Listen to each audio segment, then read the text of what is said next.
صل على محمد وآل محمد اللهم صل على ಅಸ್ಸಲಾಮು ಅಲೈಕುಂ ವರಹಮತುಲ್ಲಾಹಿ ವಬರಕಾತು. ಬಿಸ್ಮಿಲ್ಲಾ ವಲ್ಹಮ್ದುಲಿಲ್ಲಾ ವಸ್ಸಲಾತು ವಸ್ಸಲಾಮು ಅಲಾ ಅಶ್ರಫಿಲ್ ಮುರ್ಸಲೀನ್ ವ ಅಲಾ ಆಲಿಹಿ ವಸ್ವಹ್ಬಿಹಿ ಅಜ್ಮഈನ್. ಅಮ್ಮಾ ಬಅದ್. ನೀವು ಕಬರ್ನ ಬಳಿ ನಡೆದುಕೊಂಡು ಹೋಗುವಂತಹ ಸಂದರ್ಭದಲ್ಲಿ ಇದನ್ನು ಹೇಳದಿರಿ.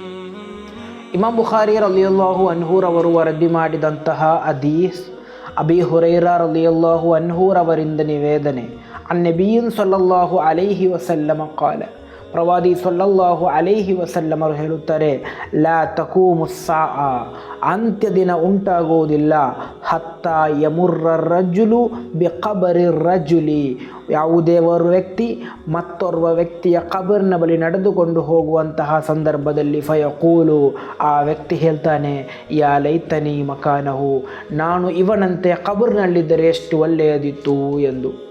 ಅಂದರೆ ಅಂತ್ಯದಿನವಾಗುವಂತಹ ಸಂದರ್ಭದಲ್ಲಿ ಪ್ರತಿಯೊಬ್ಬ ಮನುಷ್ಯರೂ ಕೂಡ ಇಹಲೋಕದಲ್ಲಿ ಜೀವಿಸುವುದನ್ನು ಆಗ್ರಹಿಸುವುದಿಲ್ಲ.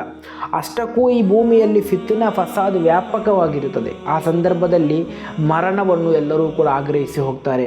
ಅಂದರೆ ಅಂತ್ಯದಿನವಾಗುವಂತಹ ಸಂದರ್ಭದಲ್ಲಿ ಕಬರ್ನಲ್ಲಿರುವಂತಹ ವ್ಯಕ್ತಿಯನ್ನು ನೋಡಿ ಅವರು ಹೇಳ್ತಾನೆ, ಈ ಕಬರ್ನಲ್ಲಿ ನಾನಾಗಿದ್ದರೆ ಎಷ್ಟು ಒಳ್ಳೆಯದಿತ್ತು ಎಂದು.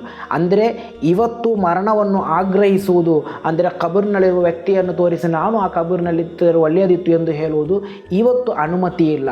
ಆದರೆ ಅಂತ್ಯ ದಿನವಾಗುವಂತಹ ಸಂದರ್ಭದಲ್ಲಿ ಮನುಷ್ಯನು ಆ ಮಟ್ಟಕ್ಕೆ, ಅಂದರೆ ಆ ರೀತಿ ಹೇಳುವಂತಹ ಒಂದು ಸನ್ನಿವೇಶ ನಿರ್ಮಾಣವಾಗ್ತದೆ. ಅಂದರೆ ಈ ಇಹಲೋಕದಲ್ಲಿ, ಈ ಭೂಮಿಯಲ್ಲಿ ವ್ಯಾಪಕವಾಗಿ ಫಿತ್ನಗಳು ಫಸಾದುಗಳು ಈ ರೀತಿ ಬರುವಂತಹ ಸಂದರ್ಭದಲ್ಲಿ ಮನುಷ್ಯನು ಮರಣವನ್ನೇ ಆಗ್ರಹಿಸಿ ಹೋಗ್ತಾನೆ ಎಂದು. ಅಲ್ಲಾಹನು ಅಂತ್ಯ ದಿನದ ಭಯಾನಕತೆಯಿಂದ ನಮ್ಮನ್ನು ಸಂರಕ್ಷಿಸಲಿ. ಅಸ್ಸಲಾಮು ಅಲೈಕುಂ ವರಹಮತುಲ್ಲಾಹಿ ವಬರಕಾತು.